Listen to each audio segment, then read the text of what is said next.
ஒரு மனுஷன் பாரத்தை நிலத்துலேருந்து விவசாயம் பண்ணி நெல்லெல்லாம் அடித்து தலையில் மூட்டையை தூக்கிட்டு வந்தானா. அந்த வழியாக ஒரு லாரியில் போடுற மனுஷன் பார்த்தானா, ஐயா இவ்வளோ கஷ்டமான பாரம், இவ்வளோ வெயிட்டாக இருக்குமே, இறக்குற ஒரு 75 கிலோ இருக்குமே மூட்டை, தூக்கிட்டு போயிட்டு இருக்கிறீங்களே. ஆமாங்க, இன்னும் 2 கிலோமீட்டர் தூரம் போனேன் எங்கள் வீடு. அந்த லாரி டிரைவர் நிறுத்தி, சரி வாங்க லாரியில் ஏறிக்கிங்க சொல்லி கஷ்டப்பட்டு அந்த மனுஷன் ஏற்றி விட்டுட்டு லாரியில் உட்காந்துட்டு அவர் ட்ரைவ் பண்ணிட்டு இருக்காராம்.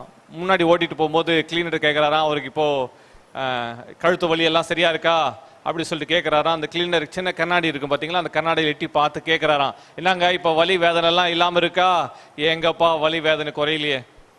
என்னங்க குறையிலேயே. அந்த கண்ணாடியில் விட்டு பார்த்தா லாரி பின்னாடி ஏறி உட்காந்துருக்க மனுஷன் மறுபடியும் தூக்கி என்ன பண்ணிடுறான், தலையில சொல்லுங்க, தலையில அதே மூட்டை தூக்கி வச்சுட்டு இருக்கான். கொஞ்சம் தூரம் போன டிரைவர் வண்டி நிறுத்தி, அப்பா நீ வலியோட வேதனையோட வர சொல்லித்தான் லாரி நிறுத்தி உனக்காக நான் மூட்டை ஏற்றி வச்சிருக்கேன். ஆனா லாரியில் ஏறிட்டு போய் என்ன பண்ணிருக்க, மூட்டையை தூக்கி.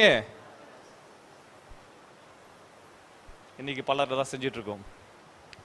இன்னைக்கு நாம அதான் செஞ்சுட்டு இருக்கோம். ஆண்டவர் சமூகத்தில் எல்லாம் இறக்கி வைக்க சொன்னா இறக்கி வச்சுட்டு இறக்குற மாதிரி இறக்கிட்டு போகும்போது பாரத்தை ஏத்திட்டு போயிடக்கூடாது. ஆண்டவர்கிட்ட வச்சுட்டா ஆண்டவர் எல்லாம் பார்த்துக்க சொல்லுங்க, எல்லாம் பார்த்து கொள்வார்.